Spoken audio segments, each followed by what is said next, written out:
Good morning children. आप सब कैसे हैं? क्योंकि काफ़ी लंबे समय के बाद आज ऑनलाइन कक्षा के माध्यम से आप लोगों से कुछ कहने का मौका मिला है। मुझे आशा है आप मेरी बातों को बड़े ध्यान से सुनेंगे। आज मैं कक्षा वन के आज मैं कक्षा पहली के परिवेश पाठ्य पुस्तक हिंदी पाठ्य पुस्तक के बारे में कुछ बताने जा रही हूँ। जैसा कि आप लोगों ने पहले ही पढ़ लिया था, नर्सरी से लेकर नर्सरी, एलकेजी, यूकेजी, इन चीज़ों का आपने बड़े अच्छे से पुनरावृत्ति किया है और इसके बारे में आप अच्छी तरह से जान भी गए होंगे। आज हम वर्णमाला के बारे में पढ़ेंगे। आप सबने माला तो देखा ही होगा। माला किन चीज़ों का बनता है? मोतियों को पिरोकर बनता है। एक एक मोतियों को पिरोकर उसे मोतियों को मिलाकर माला तैयार किया जाता है। और उसमें सबसे पहले क्या होता है, सभी मोतियों को हम पहले चुनकर उसको किस मोती को किस क्रम में लगाना है, उसी क्रम से हम मोतियों का माला तैयार करते हैं। ठीक उसी तरह वर्णमाला माला का मतलब होता है वर्णों का माला। वर्ण दो तरह के होते हैं, स्वर और व्यंजन। स्वर भी आप लोगों ने बहुत अच्छे तरह से पढ़ लिया है। व्यंजन के बारे में भी आप लोगों ने अच्छे तरीके से पढ़ लिया है। अ से लेके आ, ई, उ, री, ऐ, ओ, औ, अंग, अ। ये सभी क्या कहलाते हैं? स्वर कहलाते हैं। लेकिन एक चीज़ मैं आपको बताना चाहूँगी, स्वरों की संख्या आपको अ तक ही है, ठीक है ना? और इनकी संख्या कितनी है? 11 है। बाकी हमारे पास 3 बचे, अंग, अह और आ। अंग को हम अनुस्वार के रूप में जानते हैं, अह को हम विसर्ग के रूप में जानते हैं और अ ये आगत ध्वनियाँ हैं। ये अंग्रेजी के शब्दों में इनका प्रयोग किया जाता है, ठीक है? तो स्वरों के बारे में आप लोगों ने जान लिया। स्वरों की संख्या कितनी होती है? 11, ठीक है? स्वरों की संख्या कितनी होती है? 11। और 3 जो बचे आपके पास, अंग, फिर आप एक प्रश्न आपके मन में उठता होगा, फिर अंग और अह कहाँ गए? तो अंग न तो स्वरों की तरह प्रयोग होता है अंग और अह, और न ही व्यंजनों की तरह, ठीक है? अंग को हम क्या बोलते हैं? अनुस्वार। और अह को हम क्या बोलते हैं? विसर्ग। और एक अ होता है जिसका प्रयोग हम अंग्रेजी के शब्दों में करते हैं, जैसे कॉलेज, कॉलेज, ठीक है?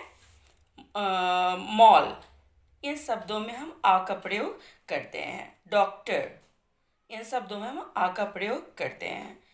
समझ गए आप लोग? स्वरों के बारे में अच्छी तरह से जान गए। चलिए अब हम जानते हैं व्यंजनों के बारे में।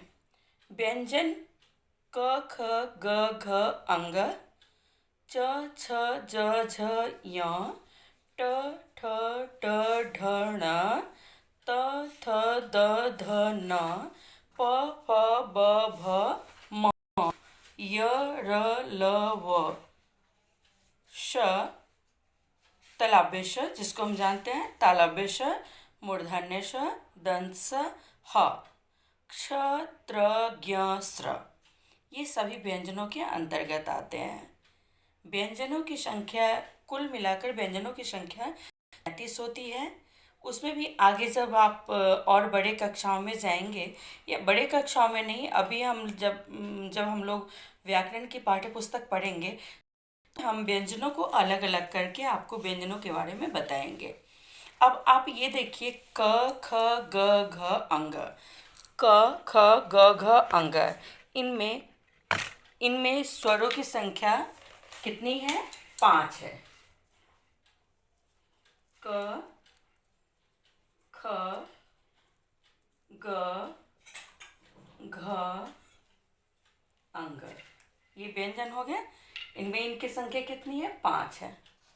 उसी तरह च, छ, ज में भी व्यंजनों की संख्या कितनी हो गई? 5 हो गई। च, छ, ज, झ ञ। अब नीचे आएंगे ट वाले लाइन में, ट ठ ड ढ ण, ट ठ ड ढ ण। अब त वाले पंक्ति में आएंगे हम, त थ द ध न। ठीक है। अब हम प वाले में आएंगे, प फ ब भ म। इन सभी में देखिए, सभी पंक्तियों में व्यंजनों की संख्या कितनी हो गई? 5 5 हो गई। 5 5 5 10, 5 15, 5 20, 5 25। आगे हम जानेंगे य र ल व तालव्य श, मूर्धन्य श, दंत स, ह, अक्ष त्र ज्ञ स्र। ये सारे व्यंजन हैं। अब गिन के देखिए आप, 1 2 3 4 5 6 7 8 9 10 11 12 13 14 15 16 17 18 19 20 21 22 23 24 25 26 27 28 29 30 31 32 33। अभी मैंने आपको बताया था कि व्यंजनों की संख्या कितनी है? 33 है। तो ये फिर 4 कहाँ से बढ़ गए, इसके बारे में हम जानेंगे। छ त्र ज्ञ और स्र, इन चारों को हम क्या बोलते हैं? संयुक्त व्यंजन। अभी तक तो आप लोग बस पढ़ रहे थे व्यंजनों और स्वरों के बारे में, लेकिन अब सबके अलग अलग जो हैं उनके बारे में हम पढ़ेंगे। ये 4 कौन से हो गए आपके? संयुक्त व्यंजन। अब आपके मन में एक प्रश्न उठता होगा कि संयुक्त व्यंजन क्या है? संयुक्त व्यंजन क्या है? ये प्रश्न जरूर उठा होगा आपके मन में। अगर आप सामने होते तो इस प्रश्न को मुझसे ज़रूर पूछते, लेकिन मैं कोशिश कर रही हूँ कि इस प्रश्न को मैं आपको बताऊं कि ये संयुक्त व्यंजन क्यों कहलाते हैं। संयुक्त व्यंजन इसलिए कहलाते हैं क्योंकि श, देखिए कैसे बनता है। श बनता है क श और अ को मिलाने से ये पूरा बना क्ष। और ये, हाँ, एक चीज़ और जान लीजिए कि सभी व्यंजनों में स्वर मिले होते हैं, स्वर अ मिले होते हैं। अगर सभी व्यंजनों में स्वर अ नहीं मिले होंगे तो उनका उच्चारण हम स्वतंत्र रूप से नहीं कर सकते हैं। क में भी क हलंत जोड़ अ फिर क बना, ख हलंत जोड़ अ फिर ख बना, ग हलंत जोड़ अ ग बना, घ हलंत जोड़ अ घ बना और अंग। ये चलिए फिर ये हम बताते हैं। तो मैंने क्या बताया था आपको? 5, सभी पंक्तियों में 5 5 व्यंजन हैं। तो जो 5वां जो व्यंजन होता है, जैसे क ख ग घ अंग, अंग क्या है? पंच। इसको हम 5वां अक्षर अर्थात पंचमाक्षर के नाम से जानते हैं, पंचमाक्षर।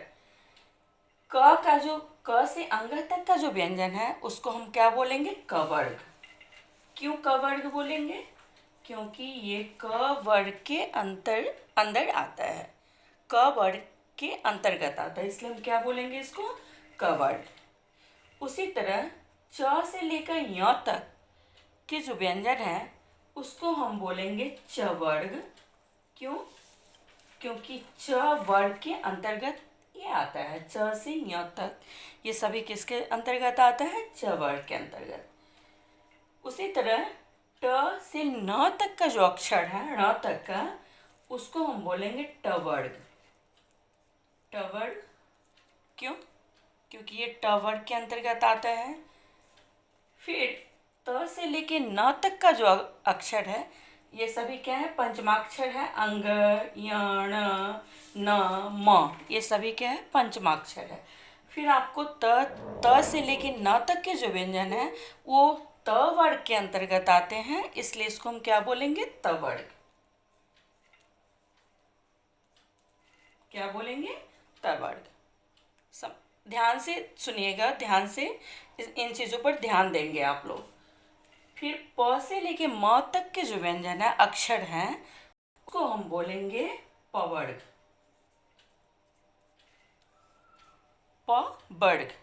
क्यों? क्योंकि ये प वर्ग के अंतर्गत आते हैं। ठीक है, तो ये 5 आगे कक्षा में जब आप जाएंगे इसमें हम बताएंगे।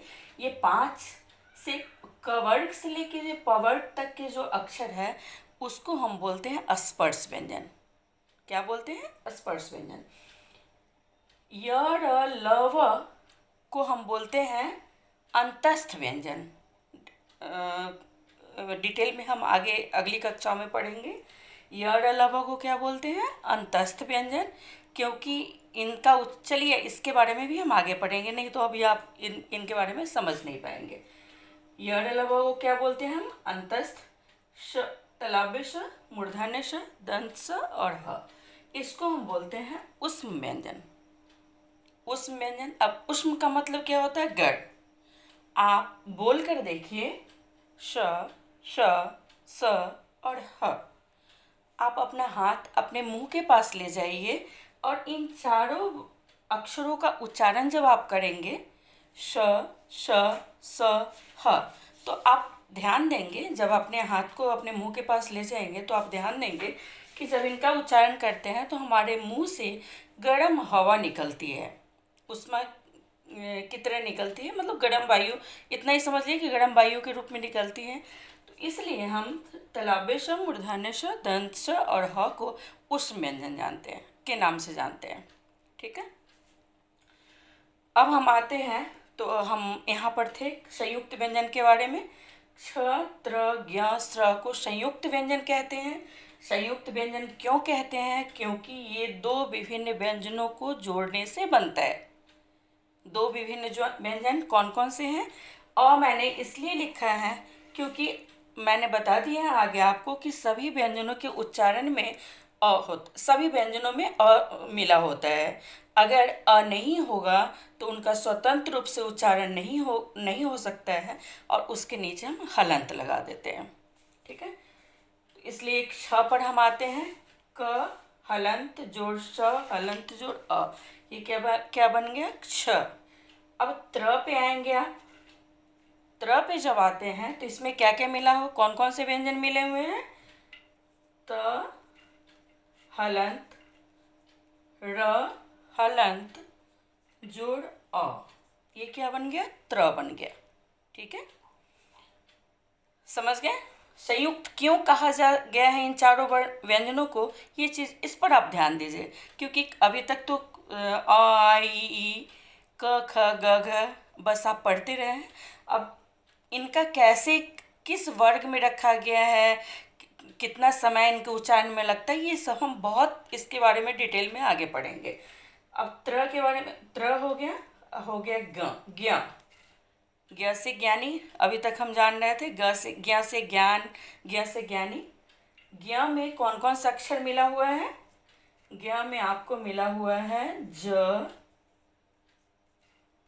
हलंत जोड़ य, ये क्या हो गया? ज्ञ हो गया। और अ। ठीक है, अब आते हैं श्र पे। श्र से क्या होता है? श्रमिक, श्रम। श्र में क्या क्या मिला होता है? श, हलंत जोड़ र, हलंत जोड़ अ, ये हो गया श्र। क्ष, त्र, ज्ञ, श्र, ये क्यों संयुक्त व्यंजन कहलाए?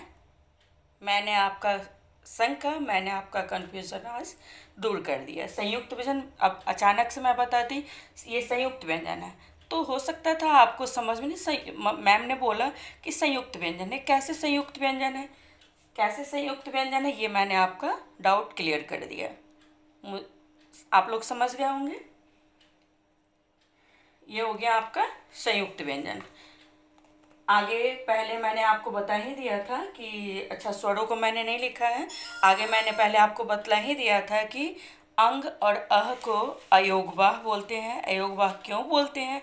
क्योंकि ना तो इनका उच्चारण स्वरों की तरह होता है और न ही व्यंजनों की तरह। ठीक है। अंग को हम अनुस्वार बोलते हैं, जैसे अंग, कंग, क के ऊपर अनुस्वार कंग, अंग, अ के ऊपर अनुस्वार अंग, अंग। ठीक है, अंग हो गया। उसी तरह इसको अंग को क्या बोलेंगे? अनुस्वार। और अह को बोलते हैं विसर्ग, जैसे प्रातः, नमः, प्रायः। ठीक है, प्रातः, नमः, प्रायः। बहुत सारे ऐसे शब्द हैं विसर्ग वाले। अतः, पुनः, ये सारे विसर्ग वाले शब्द हैं।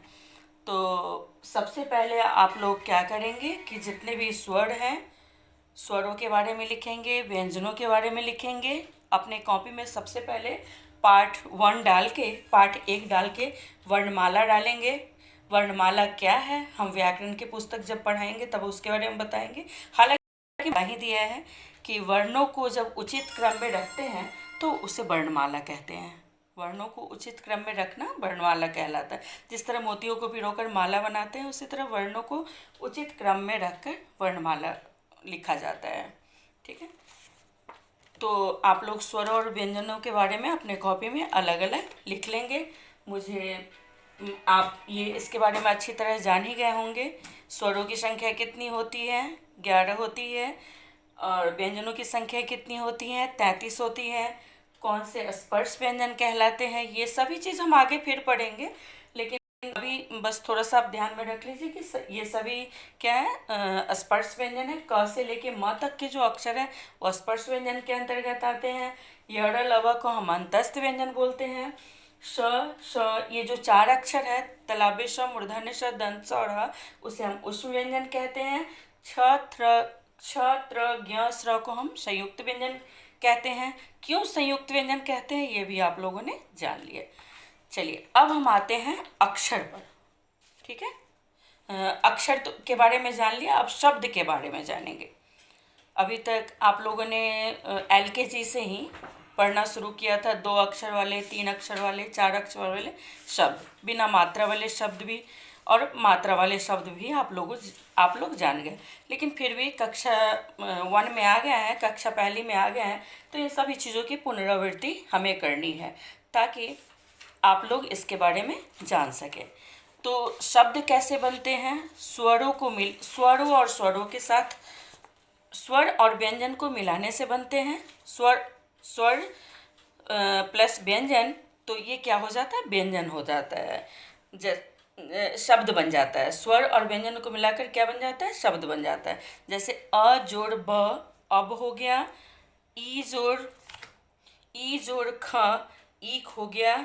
ऊ जोड़ र, उड़ हो गया। उसी तरह 2 अक्षर वाले ये शब्द हैं। 2 अक्षर व्यंजन को मिलाने से भी बनता है, स्वर व्यंजन को मिलाने से भी बनता है, व्यंजन और व्यंजन को मिलाने से भी बनता है।